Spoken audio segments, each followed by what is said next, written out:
All right, yesterday we talked about choices have consequences. How did you reword that on your sheet to make this standard easy to understand? Positive and negative consequences. Okay, there can be positive or negative consequences.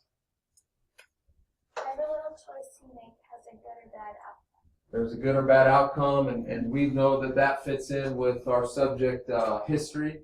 You know, every decision made throughout history has impacted and still impacts us today.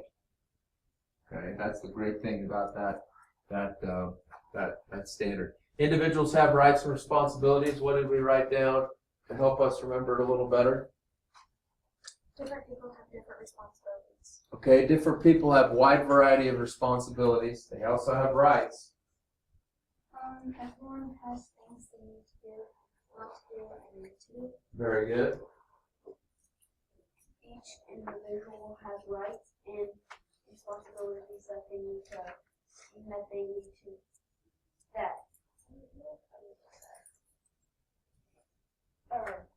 each individual has their own rights and responsibilities.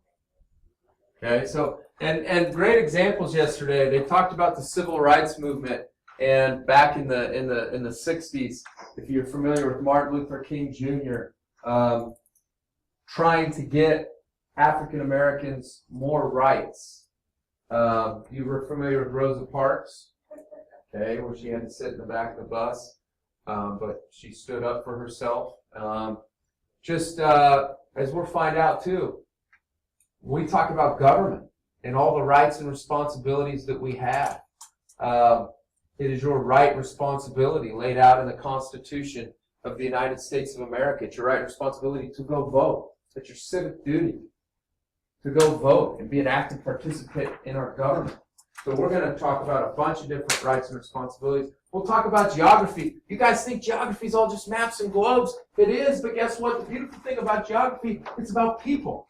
It's about the way people interact with the environment, interact with each other, the jobs that their responsibilities are. We live in a wonderful, wonderful place. I'm loud, I'm sorry. It's okay, we're just testing. We live in a wonderful, wonderful place where we're the epicenter of agriculture, farming. And let's just be honest, without farming, we don't have much. I mean, farming kind of makes our world go round. It's not just food. It's more than that. Think about the clothes that you wear. Cotton comes from cotton farms. Everything has something to do with a farmer. And we're in the middle of it. And so while we're sitting here in a classroom, there's a farmer somewhere fixing fence or looking at his crops, making sure how does his soybeans look, or how much longer are we going to have before we have to harvest our corn, which it's not very far off, is it? Not very far off. It's getting closer. And they're making decisions that impact us in a positive way. And that's their rights and responsibilities. And that's geography. It's a wonderful thing. As we look into small town culture, we'll talk about all that stuff. One of my favorite things to talk about. Societies are shaped by beliefs, ideas, and diversity. What did diversity mean? Remember? We talked about it yesterday, didn't we? Yeah. Like different people are different. Different. Diverse means different. I thought we talked about it a little bit. We haven't talked about food yet. We're okay. Let's talk about it. Societies are shaped by beliefs, ideas, and diversity. Let's talk about our little society we live in. What town do we live in? Wamego, right? Are we shaped? Yeah, we are. Are we shaped by different beliefs and ideas? Yeah. Absolutely, right? First of all, diversity. Let me just say this. If the world was all the same, boy, it'd be boring. But you guys tell me how Wamego is shaped by ideas and beliefs. What shape us? What are we? Fireworks. Fireworks, right? That's an idea. That's a belief. When it gets to be the 4th of July, people are busy around this town. And they're planning for it right now as we speak. We're shaped by that belief that if we have enough volunteers and enough great ideas, we're going to do really awesome things. We're kind of shaped by the Wizard of Oz. Wizard of Oz is kind of our help, our label, so to say, right? And people jump in wholeheartedly to that, and it's been a good thing.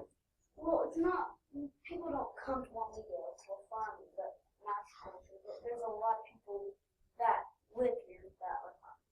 Well, I mean, think about it. But we're big because we're the headquarters for what for farming has a big Kannaquip, right? That's headquarters. Kannaquip's all over Kansas. Okay, we're the headquarters. Okay, there's a lot of we're known for a lot. We're shaped by a lot. We're a small town in Kansas. We better be known. You know what's great is we're known for farming communities known for let's roll up our sleeves and help our neighbor and do whatever it takes to make things go and make things work. Okay? John Deere would be another one of them. Absolutely. Another good example. And I'm talking about Alma now, but they have one, the Alma cheese plant. That's basically, that brings all the young people in. Right, but where do you get cheese? Alma. No, where does cheese milk? Oh yeah, milk and farm. Dairy cows, right? Okay. So now the great thing about it is diversity. You come across all different people from all different walks of life, and it's such a wonderful thing. I came from a town of 2,000 people, and I went to college. And you go to college, I went to Kansas State, and you go to college, and Kansas State has 24,000 students going to school. And you meet people from all different walks of life, different countries, different beliefs, different nationalities. I was best friends with a kid from Kansas City. And they grew up in Kansas City, a town with 2.5 million people. I grew up in a town with 2,000 people. They had a different outlook on life than I did. Did I judge them? No. Did they judge me? No. We were friends. Okay? You meet people from different races, different towns, different cultures, different beliefs, and it's awesome to be exposed to that and to see all the different people that make this country such a great country. And so we're shaped by people who have different ideas and beliefs. Does everybody think there's one thing about our country? Does everybody believe? Oh yeah, we have people say, "I'm going to vote for Hillary Clinton. I'm going to vote for Donald Trump." It doesn't matter. We're from the United States of America. We have different beliefs and ideas. That's why we fought all the wars we did, to preserve the right to believe whatever we want, and to let whatever your background or culture or beliefs are, you can live here and continue to be the person you are and believe what you want to believe. So when we talk about all these different things, cultures and civil rights movements and the Native Americans and this and that, we're going to talk about how their societies were shaped by different beliefs and ideas. So what could we put there in the third one in our own words? What could we put down there? I'm going to give your group a couple minutes to think about what could we put down there to make this standard easier to understand for us. What do we come up with to help us maybe reword it or come up with something better? Well, everybody's born in different places and at different times, and so when you're born in those different places and times, you're taught different things, and so when you learn those other things, they'll kind of shape around you and help how you learn things. Right. So you're saying you could be from a different era, or where you were raised, or the people you were raised by. All these things affect who you are as a person, what you believe, so on and so forth. That's good. Different people have different beliefs and ideas in a community. Okay, different people have different ideas and beliefs. If you find one that you like, write it down. There's many people who are shaped by their beliefs or ideas in diversity, because everyone has a different idea from others. Some people have different beliefs, and some because of diversity. Absolutely. It's your background. It's where you're from, how you're raised. And here's the thing. You haven't even begun to be the person you're going to be. It's an ongoing process. I mean, as long as you keep an open mind and keep wanting to learn and meet new people and hear their stories and what they bring to the table, your ideas and beliefs are going to change and continue to grow, And it's fun to meet new people. It really is. And you're going to meet a lot of new people as you get older. Okay? All right, moving to the next one. That's fantastic. You guys are doing such a good job. Societies experience continuity and change over time. Yesterday we talked about continuity. The word continue meant, help me out if you remember the word continue, meant to persist. Help me out. You guys have it down. Raise your hand if you have it in front of you. Read it to us. While you have your bell ringer active. Yeah. Like how you do something over a period of time, you keep doing it. Persist over time. So it says societies continue to experience continuity and change over time. So they continue to grow, but they also continue to change. Now, where on earth would we learn about that in history or social studies? Or geography? Geography, oh my goodness. Like Kansas, it changed a lot. Oh, goodness, yeah. Yeah. Goodness, yeah. Good example. The mountains, they get weathered down, so. Okay, so you're thinking weathering. I like that. You're thinking differently here. The weathering process and erosion, how the land was formed.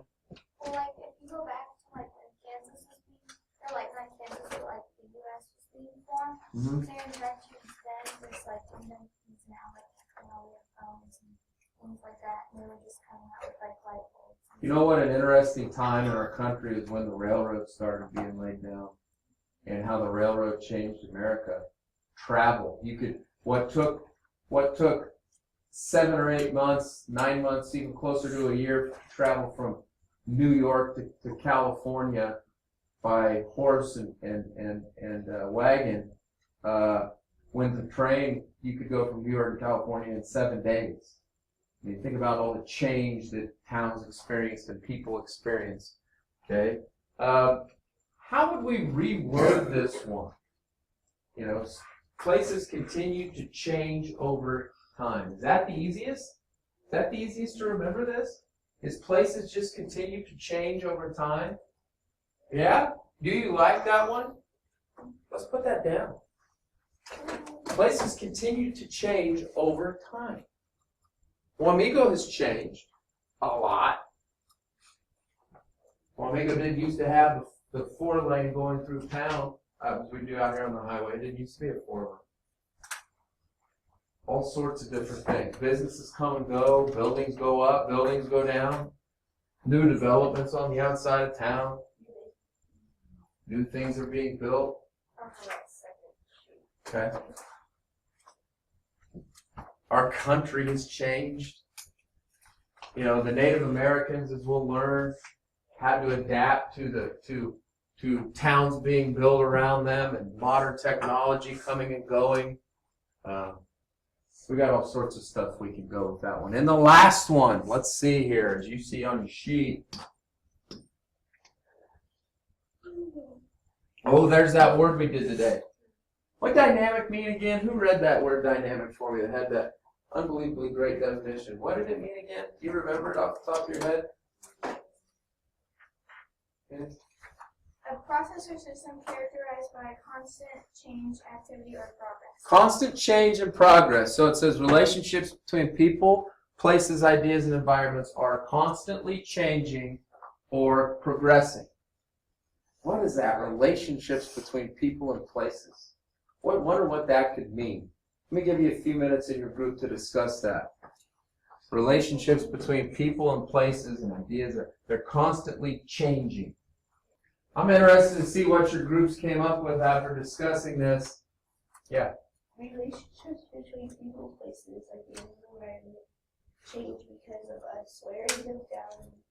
Well, I mean, give me some examples, like what your group came up with. Like that's good. You're onto something. But what are some examples maybe that your groups came up with? People, places, ideas, and environments are all the same because they all affect each other. Like a person's idea will affect the environment. The place in the environment can be changed. That's interesting you say that. A person's belief can impact the environment. How do our beliefs impact the environment? Well, we came up with an example how Abraham Lincoln, he changed the slavery. The idea in our country? Oh, awesome. You know, that was a groundbreaking thing. Is, you know, the Civil War, a lot of people feel like the Civil War, you know, was fought over slavery. And in a way it was, but it really came down to the almighty dollar.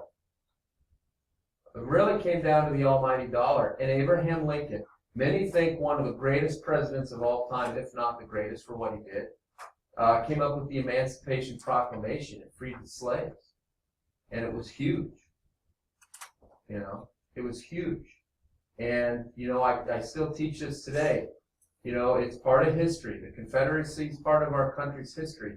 But I always tell kids, when you think about it, the Confederacy was just like any other foreign country that tried to infringe upon the United States of America and attacked what we stand for. And so when we talk about the Civil War, we talk about the change. We talk about how the Confederacy wanted things different and tried to end the United States of America. Okay, but that's a great idea. You know, change the way people thought. She was talking about how your idea can directly impact the environment, your ideas and beliefs. Let's talk about that one. Oh, I was going to say. Let's talk about hers.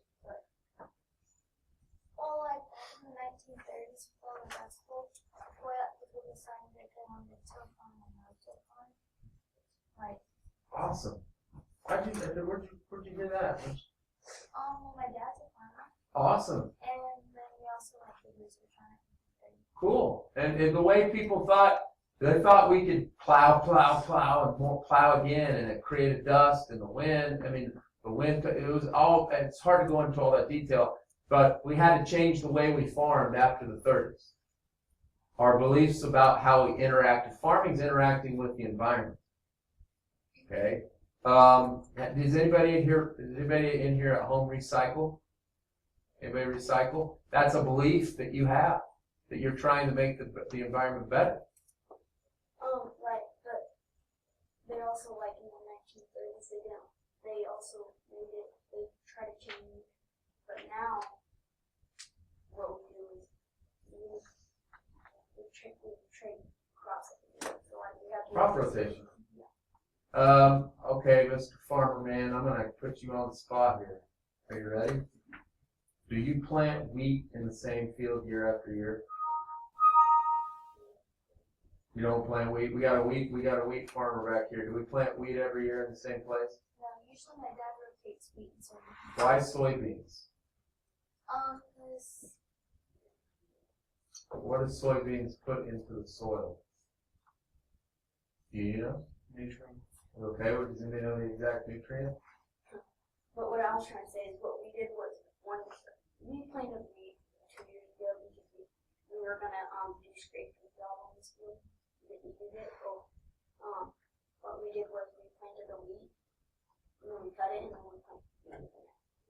Okay, soybeans throw that nutrients back in the ground that the soil needs. So when you plant something, you know, when you plant something, the roots go down, it sucks the nutrients out of the soil. And so when the wheat sucks that out, you got to plant the soybeans back in so it puts those nutrients back in the ground. So the following year after that, you can put the wheat back in, and there's plenty of nutrients. You need nutrients from food, right?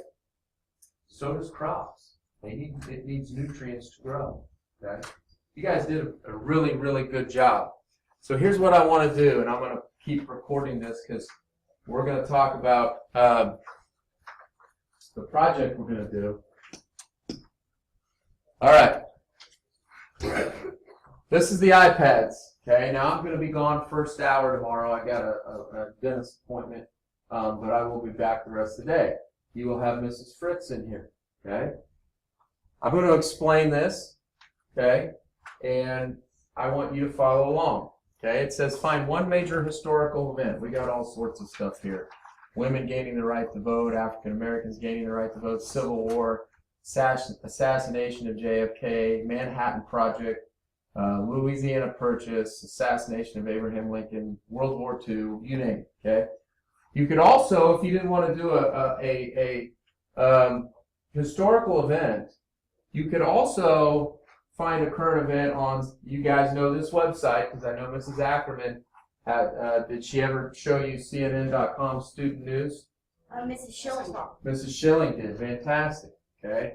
So this is this awesome website, really awesome website, CNN.com created for students your age.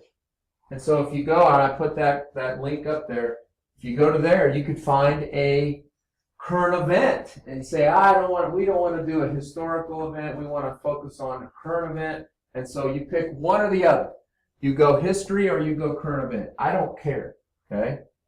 The standard that you're going to be given, there's 5 groups, 5 standards, you must tie into one of the social studies standards, or that should be, if you select a history event or a current event, that has to tie into a social studies standard. So let's say you pick African Americans gaining the right to vote.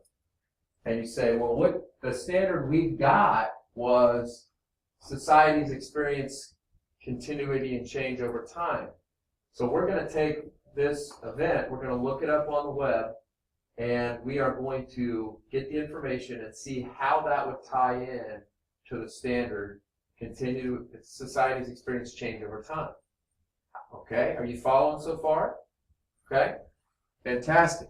Now, when you create your iMovie trailer, make sure you include a brief background on your history event. So if you select African Americans gaining the right to vote, talk about the amendment that changed, talk about maybe Martin Luther King Jr., how he had an impact later on, talk about the people who came before him that paved the way to get that right to vote. Or if you want to talk about the civil rights movement, you talk about Martin Luther King Jr. and how he paved the way to try to get people to, so Rosa Parks, people like Rosa Parks didn't have to sit in the back of the bus. So include a brief background on your historical event or your current event. Include what your standard is and how the standard fits into what you selected. So if you have, another example would be choices have consequences. Okay? If you found a major historical event where choices have consequences, I don't know, give me one. Let's say choices have consequences. When Abraham Lincoln decided to do the Civil War. Okay. What impact? Well, I don't want you got a bunch of hands up. I don't need the answers to that. But let's say the Civil War. Choices have consequences. Abraham Lincoln decided to go to war. What was the consequence of that? You can keep it simple, simplistic, but then these are the choices, these were the consequences, and make that standard fit into what event you selected. Now, show me a thumbs up if you're going, oh, I get it. Okay, now's the next question. How many have played around with iMovie before on an iPad? Raise your hand if you've had a little experience with iMovie. In what class? Health. Okay, if you were in health last year, you did some iMovies. Now, I'll go ahead and keep explaining.